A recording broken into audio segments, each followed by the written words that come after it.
요즘 세계적으로도 또 우리나라도 또 주변을 봐도 어려워진다. 경제적으로 좀 어려워진다 하는 이야기들을 참 많이 하는 것 같습니다. NGO 단체 같은 경우에도 보게 되면 이제 형편들이 그렇게 썩 넉넉하지 않은 그런 상황이 된 것 같아요.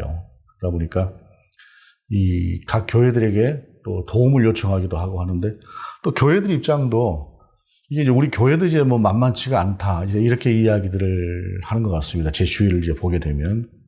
그리고 이것은 이제 제가 얘기하는 이제 NGO뿐만이 아니라 개인들도 역시 마찬가지예요. 그리고 점점 더 상황은 어려워진다라고 이야기를 하고 있습니다. 이런 이제 어려움이라고 하는 것이 나만의 문제가 아니고 우리 주변만의 문제가 아니고 우리 모두에게, 누구에게나 사실은 다 일어나는 그러한 일들이죠.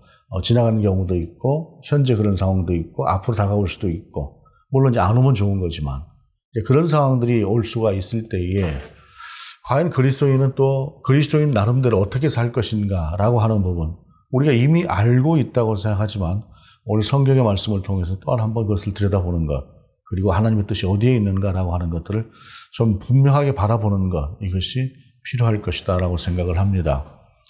2000년 전쯤에 해서 예루살렘 교회에 상당히 좀 어려운 상황이 닥쳤습니다. 복음이라고 하는 것이 처음으로 예루살렘에서 시작을 하지 않았습니까?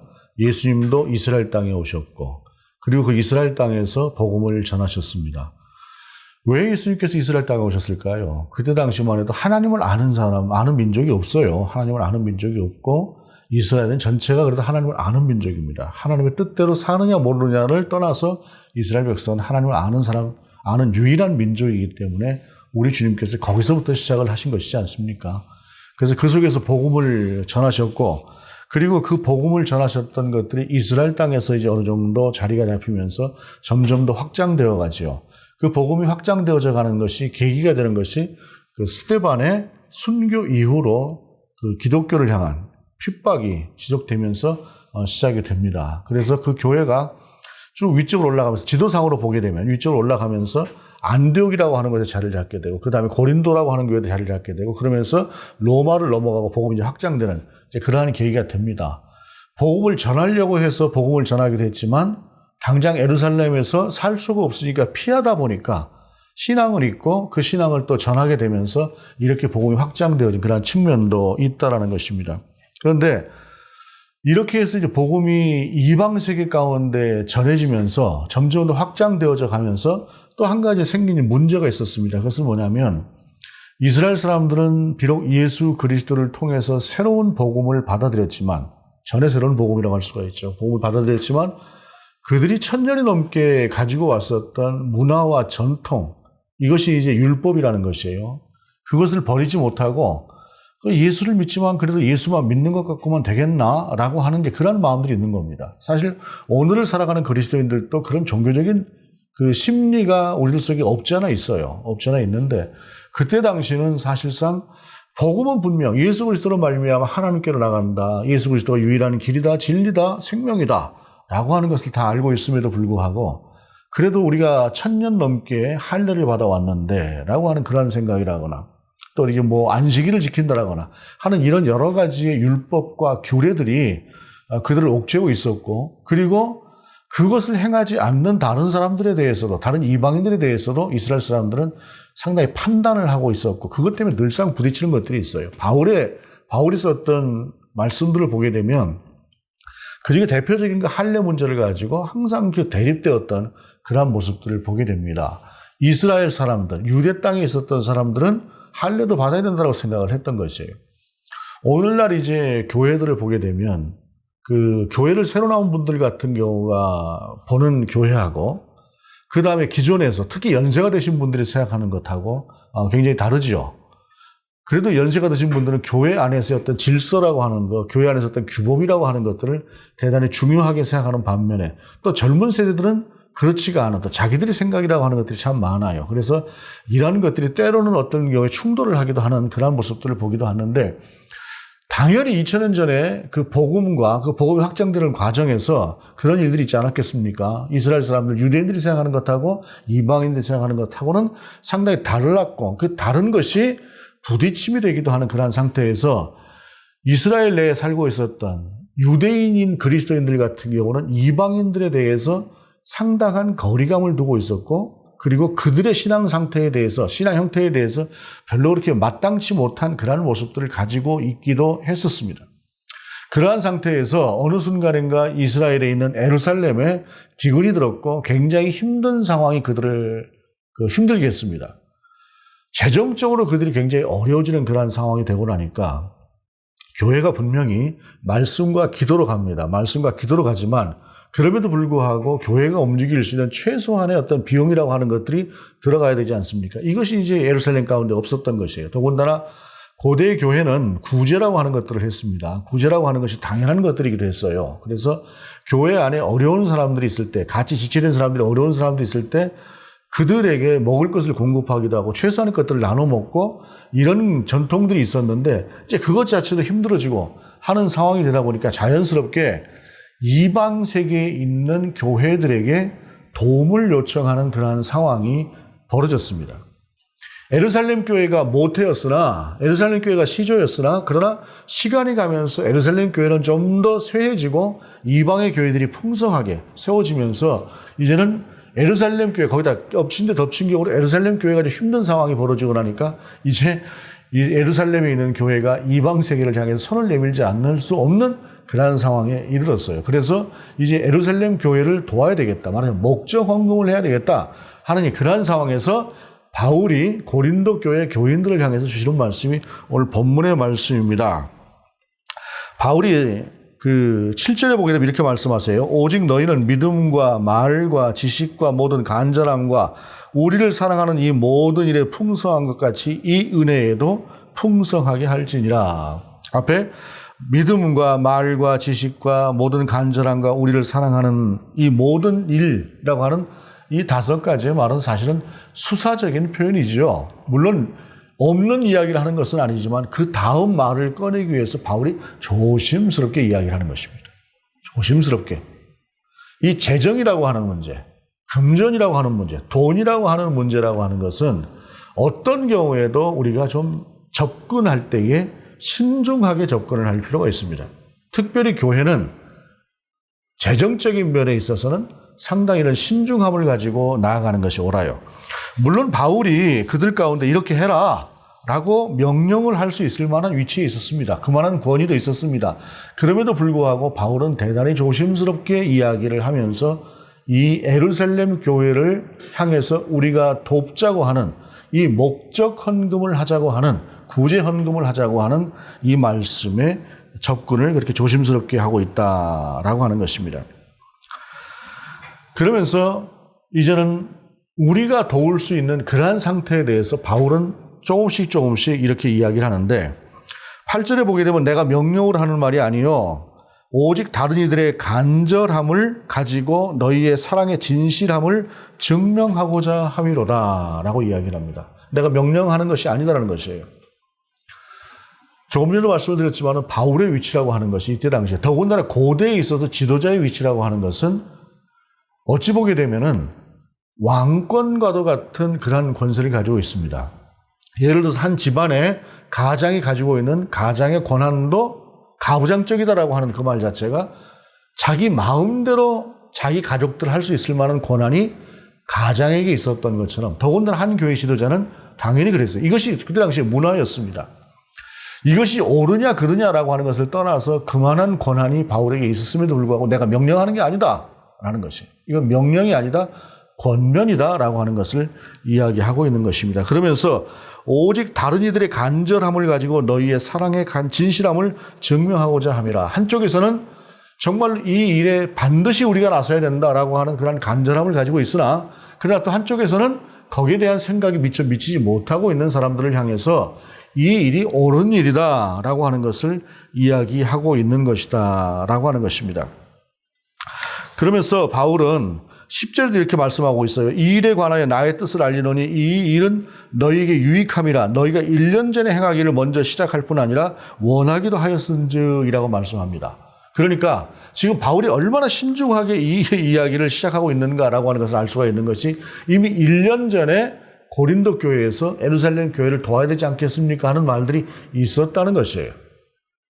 1년 전부터 논의가 되었던 것임에도 불구하고 바울은 이렇게 조심스럽게 접근을 하고 있다라고 하는 사실입니다. 그러면서 바울은 거기에서 이렇게 이야기를 또 시작을 해요. 9절에 보게 되면 우리 주 예수 그리스도의 은혜를 너희가 알거니와 부요하신 이로서 너희를 위하여 가난하게 되심은 그의 가난함으로 말미암아 너희를 부요하게 하려 하심이라. 이 말씀 자체로도 우리가 해석을 할 수가 있겠으나 그러나 이 말씀 속에 들어있는 하나의 생각과 사상과 정신은 어떤 것이냐? 우리가 그리스도인이라는 것입니다. 우리가 그리스도인이라고 하는 사실을 먼저 인식하자는 것입니다. 그리스도인은 어떻게 해서 그리스도인이 되었느냐? 예수 그리스도께서 무엇이 부족한 것이 있으세요? 하나님이신데 무엇이 부족해서 사람이 되셨겠습니까?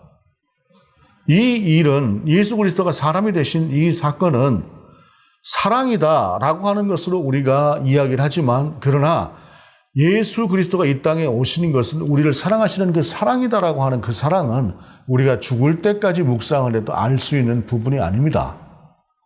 마치 부모가 되어보기 전에는 자식에 대한 사랑이라고 하는 것이 부모의 사랑이 어떤 것인가라고 하는 것들을 제대로 이해할 수 없는 것처럼 그것보다 훨씬 더 깊게 우리는 예수 그리스도의 사랑에 대해서 묵상하고 조금씩 알아가나 다 할 수 없습니다. 그럼에도 불구하고 우리가 분명하게 알고 있는 것은 그분이 무엇이 부족해서 사람이 되셨는가라는 것. 그것은 바로 우리를 위해서 이 땅에 오셨다라고 하는 사실.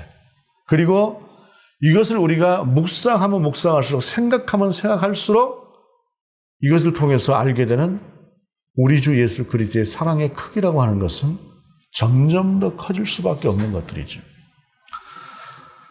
아마도 우리 평생을 통해서 묵상한다고 한들 그 크기와 넓이에 우리가 얼마만큼 알 수 있겠습니까? 우리가 그것을 잊고 사니까 그나마 조금도 이해를 잘 못하고 있다가 어느 순간 은혜가 될 때 조금씩 깨달아가는 것, 조금씩 알아가고 또 잊어버리고 살아가는 것. 그것이 우리의 모습일 수 있을 것입니다. 그 예를 가지고 오면서 바울은 이렇게 이야기를 해요. 우리 주님께서 우리처럼 사람이 되시고 우리를 사랑하신 것처럼 당신의 사랑을 전하신 것처럼 너희도 그 받은 바 은혜에 대한 우리의 표현이 있어야 되지 않겠느냐, 가품이 있어야 되지 않겠느냐라고 하는 것을 바울은 이야기를 하는 것입니다. 즉 은혜가 있어야 이 일을 할 수 있다라고 하는 것을 이야기하는 것이죠. 여러분 사실은 그렇습니다. 우리가 같은 형제요 자매라고 할지라도 같은 가족이라고 할지라도 우리 가운데 사랑이 있어야 우리가 무엇인가를 베풉니다. 그리고 무엇인가를 줘도 아깝지가 않습니다. 그런데 그것이 거두어지면 주는 것도 망설일 수 있고 또 주는 것이 아까울 수도 있습니다. 이것은 가족이라고 할지라도 마찬가지입니다. 가족 간의 사랑이 있어야 되는 것처럼 예수 그리스도 안에 그리스도인이 살아가는 삶의 방식에는 반드시 이 은혜라고 하는 것이 있어야 되는 것이죠. 이 은혜가 있지 않으면 그것은 형식에 불과한 것들이 될 수 있다라고 하는 것입니다. 9일 전입니다. 9일 전에 10일 전인가요? 9일 전인가요? 7월 8일이었죠. 아베가 총격을 받았던 날이. 그 총격을 받은 상황이라고 하는 것이 어떤 상황이었습니까? 사이비 종교하고 연관되어져서 거기에 자기 모친이 그냥 너무 그쪽에 모든 걸 다 갖다 주고 자기 가족은 돌아보지 않고 하는 그러한 상태가 되다 보니까 거기에 대한 분노를 가지고 연관되어져 있는 그 아베도 연관되어져 있다고 생각을 하고 가서 아베를 쏘지 않았습니까? 참 우리 현대사회에 있어서 상당히 비극적인 사건이라고 할 수 있습니다. 아베라고 하는 사람은 우리나라 입장에서는, 우리 민족의 입장에서는 사실은 용서하기 힘든 사람입니다. 그 사람은. 그러나 그 용서하기 힘들다라고 하는 것하고 무엇인가 자기의 의사와 자기의 어떤 그런 표현을 하기 위해서 사람을 쏴 죽이는 것하고는 다른 문제 아닙니까? 어찌됐든 참 안타까운 일이 벌어졌습니다만 거기에 일어났던 일 중 그 배경이라고 하는 것은 바로 이렇게 잘못된 맹목적인 신앙을 가지고 맹목적으로 정말로 자기 자신의 가족을 먼저 돌아보고 주변을 먼저 돌아봐야 됨에도 불구하고 그냥 맹목적으로 갖다 바쳤던 그러한 것들이에요. 그들도 그것을 헌금이라고 이야기할 것입니다. 그들도 그들의 어떤 신들, 그것에 이것이 옳은 일들이다, 감사한 것들이다라고 이야기를 할 수 있겠죠. 그런데 성경은, 그리고 오늘 본문은 그것과 구별된 것을 이야기해요. 그렇게 하지 않는 것, 그런 것을 주장하고 있는 것이다라는 것입니다. 주님은 분명히 그 한 과부의 동전 한 입을 땡그랑 소리가 나게 넣는 그 헌금을 칭찬하셨습니다. 그 헌금은 정말로 작은 액수입니다. 지금 오늘날의 액수로 봐도 작은 액수예요. 빵 한 조각을 먹을 수 있을까 말까 할 만큼 아주 작은 그러한 돈입니다. 그런데 다른 사람들이 상당히 그래도 좀 웬만한 것들을 다 헌금을 드리는 것에 반해서 액수로 보자고 하면 이 과부가 드렸던 두 렙돈이라고 하는 것은 정말로 작은 금액입니다. 제가 전에 우스갯소리입니다만 어느 한 교회를 가봤더니 들어오는 입구에 이제 헌금함을 놓고, 우리는 이제 지금 현재는 이제 헌금함을 놓지 않고 있습니다만 헌금함을 놓고 이제 거기다 헌금을 이렇게 하게끔 해놨어요. 그런데 그 헌금함을 아크릴로 했더라고요. 아크릴로. 그러다 보니까 넣는 사람이 얼마를 넣는지가 다 보여요. 그러니까 그 안에 보면은 수표 넣는 사람도 있고, 또 5만 원권 넣는 사람도 있고, 만 원권 넣는 사람도 있고 한데, 여러분 한번 생각을 해 보십시오. 누구는 10만 원 내고, 누구는 5만 원 내고, 누구는 만 원 내는데 나는 형편이 1,000원밖에 안 돼요. 그 속에 1,000원 내는 게 쉽겠습니까? 이거는 전략적인 측면은 낼 수 있으나 내가 볼 때는 그리스도인다운 그런 모습일까 하는 생각을 해봤었습니다. 오늘 본문은 그러지 말라는 겁니다. 형편대로 하는 거예요. 네 상황을 먼저 하나님 앞에서 보라는 것이에요. 그래서 인색하지도 말고 누구 눈치 보지도 말고 네가 하나님 앞에서 받은 은혜를 먼저 생각하고 그 다음에 너 자신을 돌아보면서 하라라는 것인데, 여기에 정신이 13절 이하에 보게 되면 이런 것이에요. 이는 다른 사람들은 평안하게 하고 너희는 곤고하게 하려는 것이 아니요 균등하게 하려 함이니. 너는 정말 지금 힘들어 있는데 너 힘든 상태에서 억지로 구제 헌금, 목적 헌금을 해서 넉넉한 예루살렘을 도와주자는 말이 아니다라는 것이에요.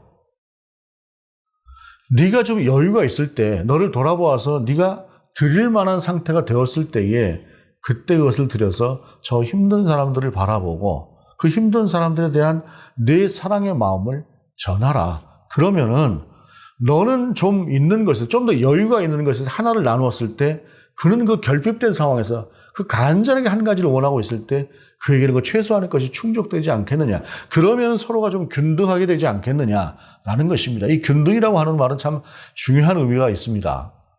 이것은 뺏어서 균등하게 되는 것이 아니라 나눠서 균등하게 되는 것이 그리스도인의 정신입니다. 그래서 그리스도인들은 사실상 모든 면에 있어서 형편이 어려운 사람을 말하는 것이 아니라 내가 좀 여유가 있고 형편이 되었을 때는 무엇이 되었든 교회 안에서든 아니면 주변에서든 나눌 수 있는 그 나눔이라고 하는 자세를 가져야 된다는 것입니다. 그렇게 해서 균등이라고 하는 이 말씀처럼 이것을 나누어서 무엇인가 결핍된 상태에서 조금이라도 충족함을 주고 나의 여유로움을 가지고 베풀 수 있는 그 베품으로 그 일들을 이루어가서 완전한 균등이라고 하는 것이 아니라 조금이라도 그 편차라고 하는 걸 줄여가는 것, 이것이 그리스도인의 삶의 방식이다. 바로 내가 헌금을 하는 것도 그와 같은 것이라는 것입니다. 그들이 넉넉하면 왜 헌금을 하자고 하겠습니까? 정말로 힘들고 어려운 상황이 되다 보니까 그런 것이죠. 더군다나 예루살렘 교회가 얼마나 자존심이 강해요. 유대인들이 이방인 향해서 손을 벌리겠습니까? 근데 이방인들을 향해서 손을 벌릴 정도면 그들의 형편이 얼마나 어려운 상황이었겠어요. 그런 상황이니 마땅히 돕는 것이 맞다라는 것입니다. 그리고 이제 너희의 넉넉한 것으로 그들의 부족한 것을 보충함은 후에 그들의 넉넉한 것으로 너희의 부족한 것을 보충하여 균등하게 하려 함이라. 이것은 네가 주는 것만큼 나중에 받게 될 것이다라고 하는 말씀하고 좀 다른 것입니다. 그런 어떤 계획을 가지고 그렇게 되려고 하는 어떤 목적을 가지고가 아니라 네가 무엇인가를 세상을 향해서 또 그들을 향해서 베풀었을 때에 그들이 또한 나중에 너를 도울 수 있는 그러한 상황이 올 수도 있지 않겠느냐라고 하는 이 말씀은 우리가 성경에 있는 말씀을 볼 때에 이것은 하나님께서 우리 가운데 주시는 하나의 약속과도 같은 말씀이다라는 것입니다. 나누는 것은 당연한 일입니다. 그러나 형편이 되지 않는 사람이 그렇게 하라는 것이 아니고 형편이 되는 사람은 마땅히 나눔으로 말미암아 그 균등을 이루고 그 균등을 이루라고 하신 하나님의 말씀을 따라 살라라는 것이죠. 이제 너희의 넉넉한 것으로 그들의 부족한 것을 보충함은 그들의 넉넉한 것으로 너희의 부족한 것을 보충하여 균등하게 하려 함이라 라고 하는 것은 바로 이런 원칙을 이야기하는 것이라는 것입니다. 그러면서 15절에 있는 말씀으로 이어가요. 그것은 무엇입니까? 15절 기록된 것 같이 많이 거둔 자도 남지 아니하였고 적게 거둔 자도 모자라지 아니하였느니라 라고 말씀하고 있습니다. 이건 만나와 메추라기를 주셨던 그 주님의 상태, 하나님께서 광야에서 주셨던 그런 상태를 이야기하죠. 사람들이 만나를 매일 주시지 않았습니까? 안식일 전날을 제외하고는 매일 주시는 그 만나를 가지고 좀 많이 좀 걷어보려고 했어요. 많이 걷어서 좀 쌓아놓고 먹어보려고 했더니 상해버리지 않았습니까? 그러니까 많이 거둘 필요가 없었어요. 그때 그것을 통해서 하나님께서 이스라엘을 가르치신 어떻게 가르치고자 하셨던 그날 목적은 무엇입니까? 너희는 그냥 내 말대로 가면 되는 것이라는 것이에요. 내 말대로 가면 내가 굳이 내일 것을 준비하지 않아도 준다는 것입니다. 이것이 40년이 되고 나니까 이스라엘 사람들이 가졌던 생각은 어떤 생각들이었을까요? 그냥 내일 먹을 거 걱정하지 않아도 돼요. 당연히 주실 거니까. 당연히 주실 거니까. 그런데 이 믿음이라고 하는 것이 광야에 있을 때는 하나님께서 억지로 만드니까 이 믿음이 생겼지만, 그러나 광야를 벗어나고 나서는 이제 내일 먹을 것, 모레 먹을 것, 1년 먹을 것을 쌓아두기 시작하는 순간부터 이 믿음이라고 하는 것은 사람들 속에서 자연 발생적으로 없어지기 시작을 했습니다. 그래서 이제는 1년 먹을 것을 준비하는 것이 아니라 10년 먹을 것을 준비하려고 하고 10년 먹을 것만 준비하는 것이 아니라 자자손손 먹을 것을 준비하려고 하는 그러한 상태로 우리가 변해져 있는 것이죠. 그러나 정말로 우리가 하나님만 바라보고 나아간다고 한다면 바로 이렇게 광야에서 이스라엘 백성을 먹이셨던 것처럼 하나님은 우리의 삶을 책임져 주실 것이다 라고 하는 것이 성경의 말씀입니다. 성경의 말씀은 또한 이와 같은 하나님의 약속의 말씀 속에서 벗어났던 삶과 그 말씀을 지키고 살았던 삶의 그 모습들을 우리 가운데 보여주는 것이죠. 이것은 하나님이 보장하신다라고 하는 말씀입니다. 우리의 그 속담 중에 양반은 추워도 겹불은 안 쬐는다 라고 하는 이런 말이 있죠. 그게 무슨 말입니까? 옛날에는 좀 동네에 좀 공터가 있고 하게 되면 겨울에 그 공터에다가 불을 피우는 경우들이 종종 있었습니다. 그렇게 이제 불을 피우다 보면은 그 옆에서 애들도 놀고 어른도 놀고 불을 쬐기도 하고 하는데 지나가던 사람들도 잠깐 가서 몸을 녹이고 하기도 했습니다. 뭐 한 50년 전까지만 해도 뭐 세상에서 좀 흔했던, 우리 저기서 흔히 볼 수 있었던 일입니다. 어느 날 이제 뭐 아파트들 들어서기 시작하고 하면서 이제 이게 없어지기 시작을 했습니다만은 전에는 또 사람들이 일이 없기도 하니까 직장 생활을 쭉 하는 사람들만 있는 것이 아니라 그냥 또 다른 일이 있을 때 일을 하고 일이 없을 때 일을 하지 않는 사람들도 있다 보니까 겨울에는 그런 경우들이 많았는데, 길을 가다 추울 때에 잠깐 불을 쬐는다고 하는 것은 상당히 위로가 되는 것들이죠. 그런데 좀 더 예전으로 돌아가 보게 되면, 예를 들어서 농경사회와도 같은 그러한 사회를 보자고 한다면, 그 농경사회 속에서도 뭐 장터와 같은 곳이라거나 사람이 모일 수 있는 어떠한 곳 같은 경우에 이렇게 이제 불을 쬐는 일들이 있었을 것입니다, 분명히. 그런데 양반도 춥지 않겠습니까? 갓 쓰고 덮어 쓰고 길을 가는데 가다 보면 추워요. 추운데 옆에 불을 쬐입니다. 불을 붙이고 있습니다. 그런데 사람들은 꽉 차서 틈새가 없습니다. 양반이 체면이 있으니까 그 속에 비집고 그냥 어깨에 비집고 들어가서 불 좀 쬐시다 하고 들어가지 못한다는 말이에요. 그냥 좀 비켜주고 그래야 그 속에 들어가서 조금이라도 불을 쬐고 가는데, 분명히 이제 반상의 구분이 있다 보니까 외모에서부터도 양반은 양반의 표가 나죠. 갓 쓰고 덮어 있고 하는 것이 좀 누가 봐도 양반이다 싶은 사람이 오게 되면 길을 내주고 좀 불을 쬐 수 있도록 아이고 양반님이 치워주셔서 불 좀 쬐고 가십시오 하는 사람도 있었겠지만, 그렇지 않은 사람이 더 많지 않았을까요? 뭐 굳이 양반이라고 내가 뭐 불 쬐는데 그 사람이 내가 아는 사람이라고 몰라도 그렇지 않은 면들도 분명히 있었을 거예요. 그러면 들어가서 불 좀 쬐보려고 어흠 하고 하는데 아무도 내주지 않으면 양반 체면에 어깨 들이밀고 들어가서 불 좀 쬐자고 할 수 없지 않겠어요. 그러니까 양반은 추워도 겹불은 안 쬐다. 이런 말에 대접받고 불 쬐고 싶다라는 것인데 요즘 세상 같으면 말도 안 되는 이야기일 거예요. 누가 그 양반 온다고 불 내주겠습니까? 격기를 내주겠습니까? 근데 옛날에는 좀 그러기도 했던 것 같은데 그래도 안 해주는 경우가 있으니까 그런 말들이 나왔겠지요. 예루살렘 교회가 마찬가지입니다. 예루살렘 교회도 그와 같은 마음을 가지고 있었던 그러한 사람들인데 지금의 이 상황이라고 하는 것은 이방 교회 입장에서는 예루살렘 교회를 도울 수 있는 절호의 찬스고 그리고 그것을 통해서 예루살렘 교회와 이방 교회가 함께 하나 될 수 있는 좋은 기회였던 것이죠. 어쩌면 우리가 이 세상 속에서 살아가면서 이와 같은 모습들은 늘상 우리 가운데 필요한 것일 것입니다. 내 것을 가지고 내가 알지도 못하는 저 사람을 내가 왜 도와야 되라고 하는 그런 생각을 가질 수도 있겠으나 더불어 함께 살아가는 특별히 형제된 교회 공동체라거나 내 주변에 이웃된 사람들이라거나 하는 경우에 내가 그리스도인이라고 하는 생각을 가지면서 그들을 향한 내 삶의 자세라고 하는 것들을 돌아볼 필요가 있다고 하는 사실입니다. 어쩌면 세월이 갈수록 우리는 계산하고 정리하고 옳고 그르고 이런 것들에는 굉장히 잘 되어져 가고 있고 그리고 정리를 잘하고 있음에도 불구하고 좀 그것을 넘어서는 그러한 모습에는 조금 더 우리가 그리스도인으로서 세상을 향해서 무엇인가 덕을 끼치고 베풀고 나누고 써야 하는 것에는 굉장히 좀 이기적인 그러한 모습을 가지고 살아가는 것이 아닌가라고 하는 생각을 해보게도 됩니다. 오늘 본문은 예루살렘 교회라고 하는 한 지체된 교회를 향해서 우리가 이제 그들을 돕자라고 이야기를 하면서 몇 가지 분명한 전제들을 이야기합니다. 그리스도의 사랑으로 그리고 형편껏 감사하는 마음으로. 그런데 그 안에 가장 중요한 것은 어떤 것입니까? 은혜입니다. 내가 그리스도인으로서 예수 그리스도 안에서 받았던 그 은혜를 세상을 향해서 또한 지체된 이들을 향해서 베풀 수 있는 마음을 갖자는 것. 이것이 바울이 이 말씀을 통해서 주시는 말씀입니다. 많이 거둔 자도 적게 거둔 자도 모두가 균등하게 남지도 모자라지도 않는 그러한 삶이 하나님께서 원래 원하셨던 것이다. 그리고 주 예수 그리스도가 너희의 그 모자란 너희를 향해 와서 나눠주지 않았느냐? 그러니 너희도 그런 삶을 살자라고 하는 것이죠. 굳이 이 모든 것들이 넓은 의미로까지 나아가는 것, 그것이 아니라고 할지라도 어쩌면 우리들 속에서도 그런 것들이 있을 수 있겠습니다. 우리들 속에서도 누군가는 말하지 않으나 도움이 필요한 사람이 있을 수 있고 누군가는 가만히 생각해 보면 그래도 이번은 내가 조금 무엇인가를 할 수 있겠다라고 하는 생각이 들 수도 있을 것입니다.